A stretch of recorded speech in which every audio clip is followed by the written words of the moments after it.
अस्सलाम वालेकुम everyone, I hope you will be fine. जैसे कि आप सब लोगों को पता है कि हम Punjab enforcement and regulatory authority की प्रिपरेशन करवा रहे हैं। एसडीओ की सीट्स जो है वो अनाउंस हुई हुई हैं, 101 सीट है और इसके लिए हम लोग फ्री प्रिपरेशन ऑफर कर रहे हैं यहाँ पर आप लोगों को। और आज जो है वो हम कौन सा एक्ट डिस्कस करेंगे यहाँ पे, कॉलोनाइजेशन एक्ट जो है उसका आज कौन सा लेक्चर है, ये फोर्थ लेक्चर है जिसमें हम सेक्शन नंबर 19 से सेक्शन नंबर 25 तक को डिस्कस करेंगे।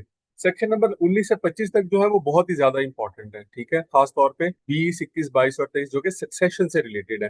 तो इनको बड़े गौर से देखिएगा। अगर आपको ये समझ आ गया तो आपको पूरे का पूरा एक्ट समझ आ जाएगा। तो इसको स्टार्ट करते हैं। जिसके अलावा एक और अनाउंसमेंट है कि जो बच्चे नोट्स और मॉक टेस्ट वगैरह चाह रहे हैं वो इस नंबर पे राब्ता कर लें और अपनी रजिस्ट्रेशन वगैरह करवा लें, ठीक है, जिनको चाहिए।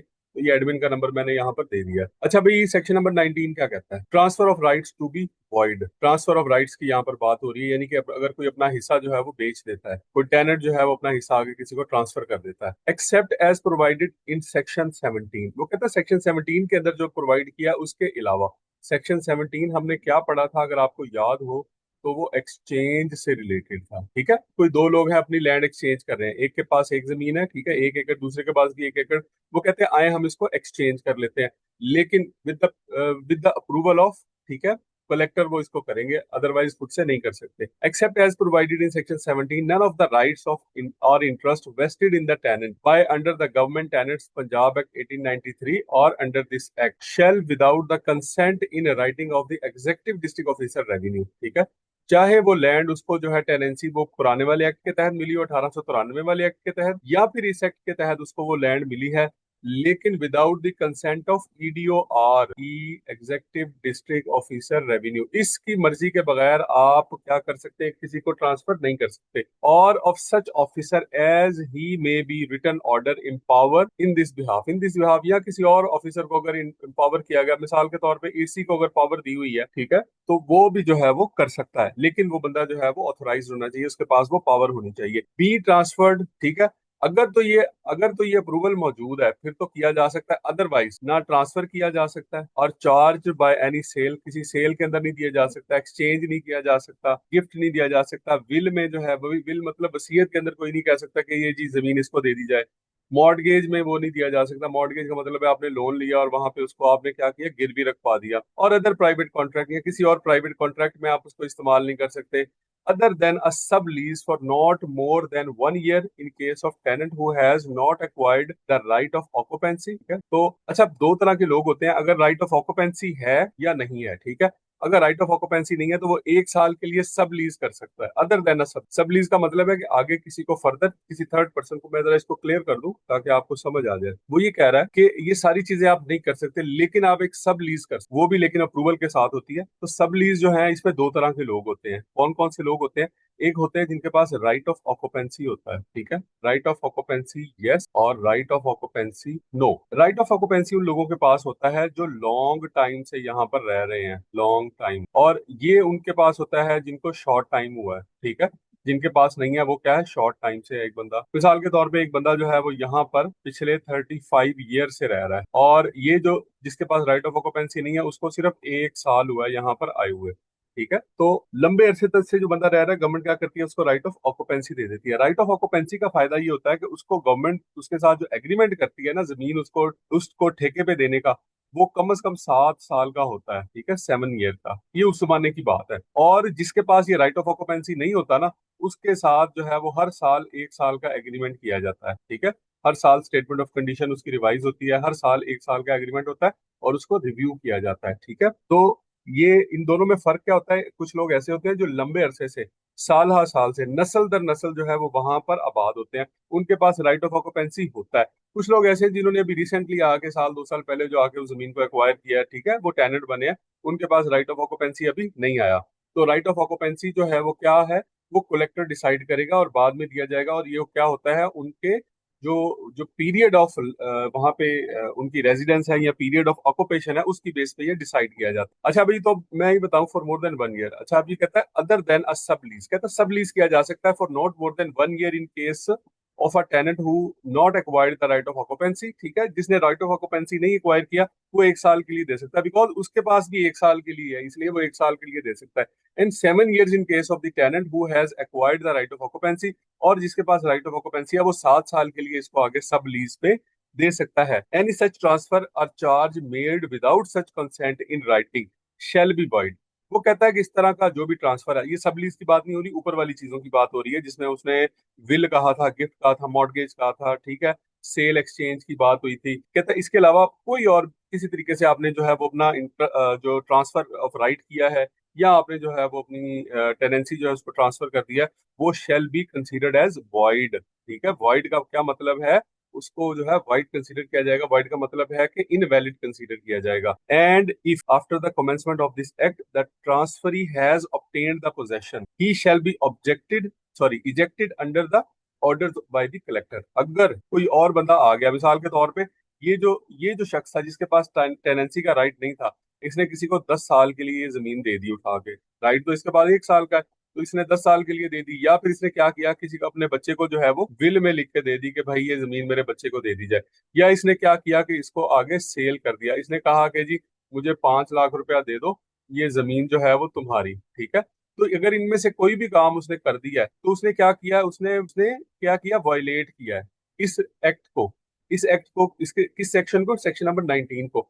तो जो इसका जो भी इसने एग्रीमेंट किया है वो नल एंड वॉइड है, सही है, वो इनवैलिड है। तो ऐसी सिचुएशन में क्या होगा, वो जो नया पर्सन आके वहां पे बैठा है उसको यहाँ से इजेक्ट कर दिया जाएगा, उसको भगा दिया जाएगा। कलेक्टर जो है रिटर्न ऑर्डर करेगा, वो आके उसका सामान सामान उठा के फेंक देंगे, उसकी ईंटें वगैरह उखाड़ देंगे, अगर उसने कोई मकान वगैरह बनाया हुआ है तो वो उतार देंगे, फसलें फसलें जो है वो काट लेंगे। अच्छा, उसके बाद है जी, provided that the right of subletting conferred by this section shall not release any tenant from the condition requiring him to reside in the state in which the tenancy is situated। तो अगर किसी ने कोई जगह जो है वो सब लीज भी कर दी है, तो भी जो है वो ये वाली कंडीशन खत्म नहीं होगी कि वो शख्स जो है वो अपनी टेनेंसी के करीब ही रहेगा। ठीक है, अगर मिसाल के तौर पे ये साहब है, ये एक जमीन का टुकड़ा है, ठीक है, और ये पर्सन ए है, ये इसका घर है जमीन के बिल्कुल साथ, तो वो इसको इस्तेमाल कर रहा है। अब वो क्या किया है, उसने इस जमीन को जो है वो आगे सब लीज पे दे दिया है बी को।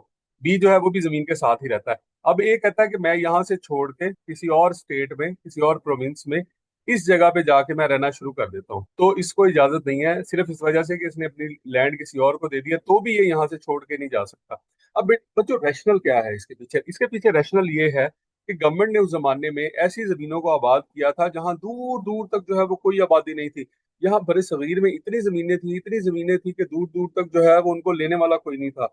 इवन के 1947 के अंदर भी अगर आप देखें तो लोग कहते थे कि इतनी जमीनें यहाँ वैसी पड़ी हुई थी, कोई लेने वाला नहीं था। हमने कहा क्या करना हम लोगों ने इसे लेके, तो वो बाद में वही जमीनें जो है वो सोना बन गई। तो कहने का मतलब ये है कि गवर्नमेंट ये चाह रही थी उस जमाने में, ब्रिटिश गवर्नमेंट ये चाह रही थी कि ये लोग जमीन के आसपास ही रहें और इसकी आबादकारी करें, इसको आबाद करें। अगर वो शख्स दोबारा जाके यहाँ बैठ जाता है, जमीन को ऐसे ही छोड़ देता है, ठीक है, उसकी हिफाजत भी नहीं करता, उस पर कोई और कब्जा भी कर सकता है, ठीक है, वो जमीन जो है वो बैरन भी दोबारा हो जाएगी, ठीक है, वो जमीन जो है वो उसकी काश्तकारी जो है वो भी मुतासर होगी, उसकी फसल भी मुतासर होगी। तो ये सारी चीजें होंगी, इसलिए इसको पाबंद किया गया है कि आपने अगर जमीन लेनी है सरकार से तो उसके पास ही रहना है। और ये चीज कहाँ पे लिखी होगी, ये चीज उसकी स्टेटमेंट ऑफ कंडीशन के अंदर लिखी होगी। आई होप कि आपको सेक्शन नंबर 19 जो है उसकी बहुत अच्छे तरीके से समझ आ गई होगी। इसके बाद हम चलते हैं सेक्शन 19A की तरफ, succession to the tenancy. Succession succession होते हैं विरासत को कहते हैं। ये बच्चों जरा गौर से समझिएगा, ठीक है, बड़ा इंपॉर्टेंट है और बहुत ही आसान है, इतना मुश्किल नहीं है। अब तो आपको जो है उम्मीद है कि बड़े आसानी से समझ आ जाएगा इसका। अच्छा जी, when after coming into force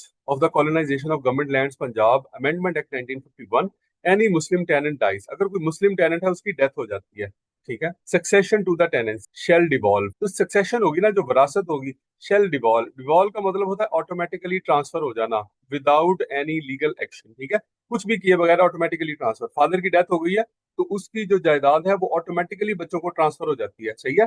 और ये और बात है, बाद में जो है उसको ऑर्डर करना पड़ता है, लेकिन होती वो बच्चों की है, सही है। अब बच्चे आपस में कितनी कितनी बांटेंगे, उसका इंतकाल कैसे होगा, तकसीम कैसे होगी, वो सारी की सारी चीजें जो है वो बाद में डिसाइड की जाएंगी, लेकिन वो होती क्या है, बच्चों की ही होती है। और उसके लिए कोई लीगल एक्शन नहीं लेना पड़ता, ऑटोमेटिकली जो है वो उनकी हो जाती है, सब बच्चों की। हाँ, उसके बाद फिर वो ये है कि उसकी वो ट्रांसफर करते हैं उसको, जो है वो क्या जो भी उस पे जमीन की तकसीम वगैरह होती है वो बाद में हो जाती है। On his hairs in accordance with the Muslim personal law. Muslim personal law जो शरीयत का है उसके मुताबिक जो है वो क्या होगा, डिवॉल्व हो जाएगा, ठीक है, ट्रांसफर हो जाएगी और उन पे तकसीम हो जाएगी। And nothing contained in section 20 to 23 of this act shall be applicable in this case. सही है। और सेक्शन 20 से 23 तक कुछ भी जो है वो इसके ऊपर इंप्लीमेंट नहीं होगा, provided that when the tenancy rights are held by a female as a limited honor under this act। लेकिन अब यहाँ पर एक और सिचुएशन आ गई है, ठीक है, क्योंकि इसको मुस्लिम पर्सनल लॉ जो है उसको कवर नहीं कर रहा, इसलिए ये यहाँ पर दी हुई है। अदरवाइज जो है वो उसी के जरिए होता है। मिसाल के तौर पे ये टेनेंट है, ये है टेनेंट, ठीक है, उसके बाद है इसकी वाइफ, उसके बाद है इनके 3 बच्चे, ठीक है, ये इनके 3 बच्चे हैं। अब मिसाल के तौर पे इसकी डेथ हो जाती है तो इसका जो लिमिटेड राइट है वो इसको मिल जाता है, इस खातून को। लिमिटेड राइट क्या है, वो ये है कि ये उस वक्त तक टेनेंट है जब तक ये शादी नहीं करती। फॉर एग्जांपल हम कहते हैं रीमैरिड, ये लिमिटेड राइट के साथ जो है ना कुछ कंडीशंस अटैच होती हैं, इसलिए उसको लिमिटेड इंटरेस्ट कहा जाता है। तो provided that when the tenancy of right are hold by the female as a limited owner, अब ये इसकी लिमिटेड ऑनर है, under this act succession shall open out on the termination of the limited interest to all the persons who would have been entitled to inherit the property at the time of the death of the last full owner had the Muslim personal law Shariat has been applicable at the time of such death. अच्छा, हुआ ये कि इसकी death हो गई, अब होना तो ये चाहिए था कि वाइफ को और इन 3 बच्चों को जो है वो हिस्सा मिल जाता, लेकिन अगर वो जो है वो इसका लिमिटेड इंटरेस्ट, अब छोटे बच्चे, बात ऐसा होता है कि बच्चे छोटे होते हैं, ठीक है, बच्चे जो है वो बहुत ज्यादा छोटे होते हैं, तो ऐसी सिचुएशन में क्या होता है कि उसको लिमिटेड इंटरेस्ट मिल जाता है, उस खातून को लिमिटेड इंटरेस्ट। और लिमिटेड इंटरेस्ट जो है उसमें कुछ कंडीशंस भी होती हैं। फॉर एग्जाम्पल उसमें कंडीशन ये भी थी कि दोबारा शादी नहीं करेगी। अब उसने शादी कर ली तो ये लिमिटेड इंटरेस्ट उसका क्या हो गया, टर्मिनेट हो गया, खत्म हो गया। अब क्या होगा, अब यही कंसीडर किया जाएगा कि उसकी जमीन उसी तरह से, ये टेनेंसी जो है वो उसी तरह से इस टेनेंट की इन लोगों में डिवाइड होगी, ठीक है, ये 3 बच्चे प्लस एक वाइफ का जारी बात है इसको भी हिस्सा मिलेगा, तो बिल्कुल उसी तरह डिवाइड होगी जिस तरह उसकी डेथ के बाद जो है वो डिवाइड होनी चाहिए। तो उसकी जो दरमियान में जो थोड़े अरसे के लिए उसको लिमिटेड इंटरेस्ट मिला है उससे क्या होगा, किसी के हिस्से पे कोई फर्क नहीं पड़ेगा। तो अब यही कंसीडर किया जाएगा, बिल्कुल अगर उसका लिमिटेड इंटरेस्ट टर्मिनेट हो गया खातून का, अब उसने शादी कर ली, तो समझ ले कि ये वाली जो लिमिटेड इंटरेस्ट वाली कंडीशन है ये खत्म हो गई, या सिचुएशन ये खत्म हो गई। अब क्या होगा कि टेनेंट की प्रॉपर्टी जो है वो 3 बच्चों को और जो वाइफ है उसको उसी के जो जो हिस्सा बनता है शरीयत लॉ के मुताबिक उससे मिल जाएगी। And in the event of the death of any such person before the termination of the limited interest mentioned above, ठीक है, अगर मिसाल के तौर पे ये जो लिमिटेड इंटरेस्ट है ये खत्म होने से पहले एक बंदे की डेथ हो जाती है और इस बंदे के जो है वो आगे 2 बच्चे हैं, सही है, अगर इस बंदे की डेथ हो जाती है, सही है, पहले ही, अब इसका लिमिटेड इंटरेस्ट खत्म हो रहा है 2025 में, ठीक है, इस खातून ने जो रीमैरिज की है वो 2025 में की, लेकिन उन्होंने देखा कि ये जो बेचारा एक बेटा है इनका, इसकी डेथ जो है किसी बीमारी की वजह से 2020 में ही हो गई। तो अब क्या होगा, क्या इसके जो 2 बच्चे हैं इनको हिस्सा मिलेगा या नहीं मिलेगा? बिल्कुल मिलेगा, बिल्कुल ऐसे ही मिलेगा जैसे कि वो ये समझा जाएगा कि इसकी जो डेथ है वो आफ्टर द टर्मिनेशन हुई है, ठीक है, इसकी डेथ जो है वो आफ्टर टर्मिनेशन हुई है, जो जितना हिस्सा इस शख्स का बनता है उतना हिस्सा जो है वो इसके बच्चों को मिल जाएगा, उस पर इनके बच्चों के हिस्से के ऊपर किसी किस्म का कोई फर्क नहीं पड़ेगा। अच्छा, अभी उसके बाद कहता है कि succession shall devolve on his heirs and successors existing at the time of the termination of the limited interest of the female as if the aforesaid such person has died at the termination of the limited interest of the female and had been governed by the Muslim personal law. बिल्कुल ऐसे ही वो कहता है कि वो उसके जो उस बंदे के, वही वाली बात है जो मैंने अभी बताई है कि अगर किसी बच्चे की डेथ भी हो जाती है तो उसके आगे फर्दर जो बच्चे हैं उनको जो है वो मिल जाएगा। अगर बच्चे नहीं है फिर तो सारी बात है खत्म, अगर छोटा है लेकिन अगर उसकी वाइफ है तो वाइफ को मिल जाएगा, बच्चे हैं तो बच्चों को मिल जाएगा, तो बिल्कुल उसी तरह मिल जाएगा जिस तरह से टर्मिनेशन पे उसको मिलना था, तो उसके हिस्से में किसी किस्म की कमी बच्चों नहीं आएगी। अब नेक्स्ट आ जाते हैं, provided further that the share which the female limited owner would have inherited to the Muslim personal law Shariat has been applicable at the time of the death of the last full owner shall devolve on her if she loses her marriage interest in the property on account of her marriage or remarriage and on her heirs under the Muslim personal law if her limited interest terminates because of her death। सही है। अब उस खातून के बारे में थोड़ा सा देख लेंगे। Provided further that the share, कहता है जो हिस्सा है which the female limited owner would have, जो कि उसको मिलना था, inherited at the Muslim personal Shariat law, Muslim personal Shariat law के तहत भी, had been applicable at the time of the death of the last full owner, last full owner की death के टाइम जो है जो उसको शेयर मिलना था। मिसाल के तौर पे ये टेनेंट है, क्या, उसके बाद उसकी वाइफ है, तो अगर लिमिटेड इंटरेस्ट ना भी होता तो भी तो इसको शेयर मिलना था ना, साथ में जो बच्चे हैं उनको भी मिलना था प्लस वाइफ को भी मिलना था, ठीक है। तो अब लिमिटेड इंटरेस्ट की वजह से जो है वो इसका हिस्सा मुतासर नहीं होगा। ये नहीं कहेंगे आपके इसने जो कि रीमैरिज कर ली है या कुछ और हो गया तो इसकी वजह से इसका हिस्सा नहीं मिलेगा, ठीक है। तो इसका जो हिस्सा है वो इसको मिलेगा अगर फॉर एग्जाम्पल ये रीमैरिज में चली जाती है तो, ठीक है। हाँ, इसका लिमिटेड इंटरेस्ट यहाँ से खत्म हो जाएगा। अब जो प्रॉपर्टी है वो फिर उसी तरह से डिवाइड होगी जैसे कि अभी जो है वो इसकी इमीडिएट डेथ हुई है, और उसके बाद फिर इसकी जो प्रॉपर्टी है जो मुस्लिम शरीयत लॉ है उसके मुताबिक यहाँ पर उसको डिवाइड कर दी जाएगी। आई होप कि आप लोगों को इसकी समझ आ गई होगी, मैंने बहुत अच्छे तरीके से इसको एक्सप्लेन करने की कोशिश की है। फिर भी किसी बच्चे का क्वेश्चन हो तो वो एडमिन वाले नंबर पे जो है वो वॉइस नोट की फॉर्म में सेंड करके तो इसका जवाब ले सकते हैं। मैं ये मैसेज मेरे तक पहुंच जाते हैं आपके, और मैं वॉइस नोट की फॉर्म में इसका जवाब दे दूंगा या अगले किसी लेक्चर के अंदर उसको डिस्कस कर दूंगा। उसके बाद है जी सेक्शन 20, ये सक्सेशन से रिलेटेड है। इसमें है succession to tenants acquiring otherwise than by succession. Succession के अलावा क्या किसी और तरीके से भी जो है वो सक्सेशन ट्रांसफर की जा सकती है, वो क्या है? Subject to the provision of section 14, कहता है सेक्शन 14 की प्रोविजन के मुताबिक when after the commencement of this act any original tenant dies. Original tenant वो है जिसको फर्स्ट टाइम ये टेनेंसी मिली है, फर्स्ट टाइम, ठीक है। मिसाल के तौर पे गवर्नमेंट कलेक्टर ने क्या किया, सबसे पहले जमीन दी ए को, ए ने दे दी बी को जो कि उसका बेटा था, बी से जो है वो चली गई सी के पास जो कि उसका बेटा है, सी से चली गई डी के पास जो कि उसका बेटा है। तो ओरिजिनल टेनेंट कौन है? ये है ए, ये ओरिजिनल टेनेंट है। अच्छा भाई, वो कहता है after the commencement of this act any original tenant dies the succession of the tenancy shall devolve in the following order upon, ठीक है। इस तरह से जो है वो डिवॉल्व की जाएगी। डिवॉल्व का मतलब क्या है? ऑटोमेटिकली ट्रांसफर हो जाएगी उसके डिसेंडेंट्स के अंदर। डिसेंडेंट मतलब उसके आगे जो आल औलाद वगैरह जो नस्ल वगैरह है। The male lineal descendant, male lineal descendant का मतलब क्या है? हकीकी डिसेंडेंट जो है, हकीकी बच्चे जो हैं उसके, of the tenant in the male line of descent, ठीक है। मेल लाइन, उसके जो मेल बच्चे हैं सारे, उसको जो है वो मिलेगी। The term lineal descendant shall include, अब यहाँ पे उसने ये कह दिया कि अगर उसमें कोई अडॉप्टेड सन है, और ऐसा अडॉप्टेड सन जिसकी अडॉप्शन को आपने रेटिफाई करवाया हुआ है, ठीक है, उसको आपने क्या, एक रजिस्टर्ड डीड के जरिए, ये इसकी ना बकायदा इसको रजिस्टर्ड करवाना पड़ता है,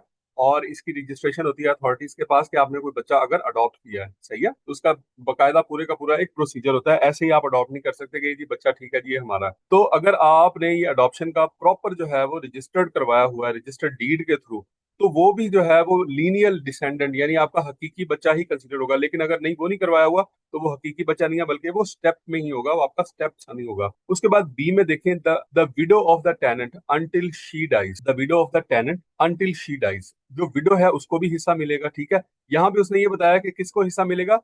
मेल लीनियल डिसेंडेंट को, जो उसके हकीकी बच्चे हैं मेल है उनको हिस्सा मिलेगा, ठीक है। उसके बाद टेनेंसी यानी कि टेनेंसी का राइट उनको मिल जाएगा।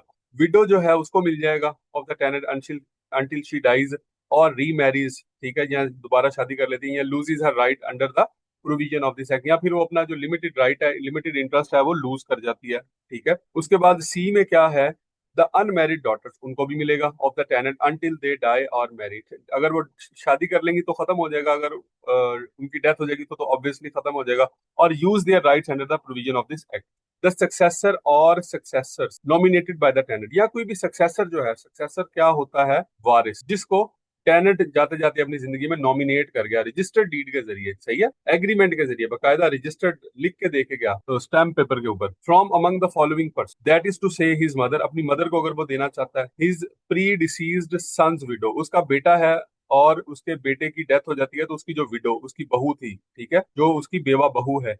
His predeceased grandson's widow, predeceased grandson's widow का मतलब यह है कि उसका पोता था और उसकी जो बीवी है, पोते की डेथ हो गई तो उसकी जो बेवा है उसको भी दे सकता है।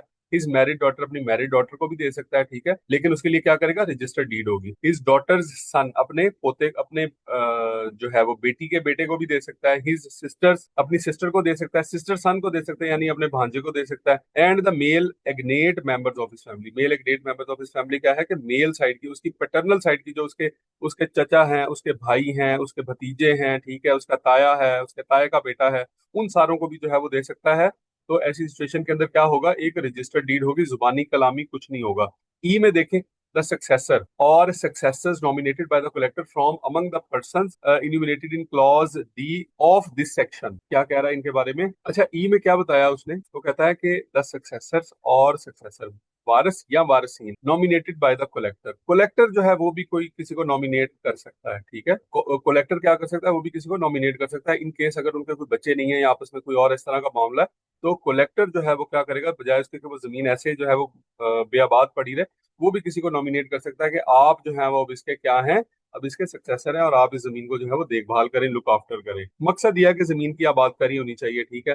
तो वो किसी भी सूरत के अंदर वो आबादकारी रुकनी नहीं चाहिए। अब जी सेक्शन 21 पे आ जाते हैं। Succession to tenants acquiring by succession when after the commencement of this act any male tenant, इस एक्ट की कमेंसमेंट के बाद यानी 1912 के बाद अगर कोई मेल टेनेंट है who is an original tenant, वो ओरिजिनल टेनेंट है जी, पहली बार उसने यानी कि वो पर्सन ए है जिसने पहली बार कलेक्टर से वो लैंड ली है, डाइज और एनी फीमेल टेनेंट डाई, चाहे वो मेल है या फीमेल है, ठीक है, और उसकी डेथ हो जाती है या फीमेल जो है वो शादी कर लेती है या दोबारा रीमैरी हो जाती है, the succession to the tenancy shall devolve. अब सक्सेशन जो है वो किसको मिलेगी, in the case of a female, अगर फीमेल जो है वो उसकी ऑनर है, अगर पहली ऑनर ही फीमेल है ये वाली, to whom the tenancy has been first allotted on the successor nominated by the collector, तो जो सक्सेसर जो है वो कलेक्टर नॉमिनेट करेगा from the issue of the female tenant, ठीक है, और from the male agnate person on account of whose services the tenancy was allotted to her। तो फिर वो क्या करेगा, वो ये करेगा कि वो किसी का ऑर्डर कर देगा, ठीक है, on the successor nominated by the collector from the issue of such female tenant, from the issue of such female tenant और from the male agnate of the person on account of whose the services of the tenancy shall devolve। या तो फिर जो है वो female जिसका कहेगी, ठीक है जी, फीमेल जिसको कहेगी उसका वो ऑर्डर कर देगा, सही है। या फिर ये होगा कि उसका जो मेल एग्नेट पर्सन है, किसके, जिस पर्सन की सर्विसेज की वजह से इस खातून को जो है वो मिला है। अब हमने कहा कि ये तो जो है ये तो एक ए जो है ये एक फीमेल है, लेकिन इसका जो हस्बैंड था उसका नाम था, ठीक है, और ठीक है, और उसने जो है वो सरकार को बड़ी सर्विसेज दी थी, ये था जी, हम कहते हैं ये आर्मी में था और इसने जो है वो बड़ी सर्विसेज दी और इसकी वजह से ये जो खातून है इसको ये जमीन क्या हुआ, मिल गई, सही है, इसकी डेथ हो गई, शहीद हो गया और इसकी वजह से इस खातून को जो है वो मिल गई। तो अब वो क्या करेगी, ये जमीन जो है वो किसको देगी, उसके जो ये इस पर्सन के जो मेल इग्नेट रिलेटिव्स है ना, मेल इसका इसका भाई है, ठीक है, इसका कोई और है, इसका इसका कोई ब्रदर सन है, इसका फादर है, इनको वो देगी, ठीक है। इसका राइट जो है वो उस खातून के बाद फिर किसको दिया जाएगा, वो इनको दिया जाएगा, ना कि वो खातून अपनी मर्जी से किसी और को दे दे, ठीक है।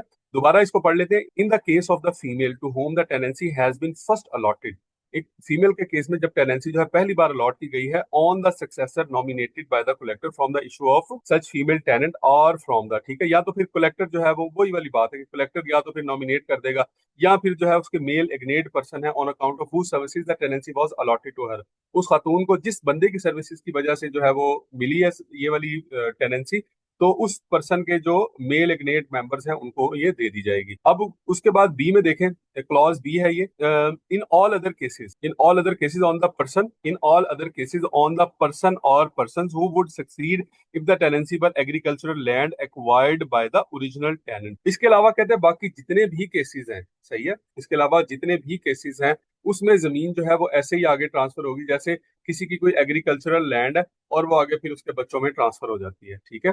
सिर्फ ये वाला जो केस है यहाँ पर ऐसा नहीं होगा, यहाँ पे खातून के पास जो है वो लिमिटेड जो है इंटरेस्ट है, उसका लिमिटेड इंटरेस्ट है। Acquisition of ownership not to affect nomination of heir, acquisition of ownership जो है वो नॉमिनेशन को मुतासर नहीं करती, कैसे, when the tenant has nominated a successor, एक वारिस जो है उसने नॉमिनेट कर दिया, उसने कहा कि ये जमीन जो है ना ये मेरे बेटे को, मेरे बाद ये टेनेंसी की बात हो रही है, ठीक है, टू हिज टेनेंसी, उसकी जो जो उसके पास जो है वो जमीन है किराए पे उसने ली हुई है अंडर सेक्शन 20 के क्लॉज डी के तहत, and subsequently acquire a right of ownership, लेकिन बाद में उसके पास कहीं से पैसे आ गए तो उसने क्या किया, ये जो टेनेंसी वाली लैंड है इसको बाय कर लिया, परचेज कर लिया, ठीक है। उसने कलेक्टर को ऑफर की, उसने कहा कि मैं ये जमीन खरीदना चाहता हूँ, कलेक्टर ने कहा कि जी इसकी जो पेमेंट है अमाउंट है वो इतनी बनती है, आप खरीदना चाहते हैं तो ले लें, तो इसने वो पैसे पे किए और उसको परचेज कर लिया। अब आप देखें कि उसने वारिस मुकर्रर किया हुआ था इसको, क्या अब ये वारिस रहा है या नहीं रहा, क्योंकि पहले तो टेनेंसी थी अब ऑनरशिप है,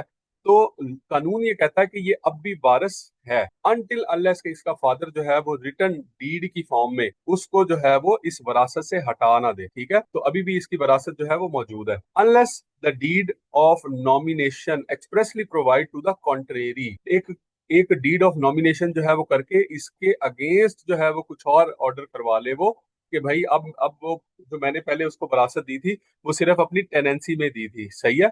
और अब जो है चूंकि ये ऑनरशिप है तो मैं इस बच्चे को अब वारिस नहीं मानता, ये वारिस नहीं है। Be unaffected by such acquisition of ownership, ठीक है। तो अदरवाइज जो है वो इसका जो है वो क्या रहेगा, इसकी ऑनरशिप आने की वजह से इसकी जो वरासत है वो इफेक्ट नहीं होगी, ठीक है। अगर उसने वरासत इसकी खत्म करनी है तो उसका जरिया वही है कि वो एक रजिस्टर्ड डीड के जरिए वो विरासत को खत्म कर देगा, वो कहेगा कि अब ये मेरा वारिस नहीं है। उसके बाद है जी revocation of nomination. Nomination revoke कैसे होगी? When the tenant has under section 20 D of this act nominated a successor, एक सक्सेसर को नॉमिनेट कर दिया, भाई एक बंदे को वारिस बना दिया कि ये मेरा बेटा जो है ये मेरा वारिस, ठीक है। He may at any time whether before or after acquiring ownership revoke such nomination but not otherwise than by the registered। तो वो जो पर्सन है वो कभी भी चाहे, ठीक है, वो अपनी उसकी विरासत को खत्म कर सकता है। मिसाल के तौर पर उसने जमीन परचेज कर ली, ठीक है, और अब वेदर बिफोर और आफ्टर एक्वायरिंग द ऑनरशिप, तो वो इस नॉमिनेशन को किसी भी वक्त रिवोक कर सकता है। कल को होता है वो ये बच्चा कहता है कि ये बच्चा जो है वो मेरा नाफरमान हो गया, सही है, मेरी बात नहीं मानता, या कोई कोई जुर्म करता है, मुजरिम है, या वो कोई नशे वगैरह पे पड़ गया, तो मैं इसको अपनी जमीन जायदाद से आग करना चाहता हूँ, तो फिर वो क्या वो कर सकता है, ठीक है। But not otherwise than by registered deed, एक रजिस्टर्ड डीड के जरिए जो है, ठीक है, आप एक रजिस्टर्ड डॉक्यूमेंट के जरिए क्या करेंगे, उसको खत्म करेंगे। ऐसे रिवोक नहीं होगा, जुबानी रिवोक नहीं होगा, ठीक है। खाली अखबार में इश्तेहार दे देंगे तो रिवोक नहीं होगा। उसके बाद आ जाता है जी section 24, power of imposing penalties for breach of condition. Power of imposing penalties for breach of condition.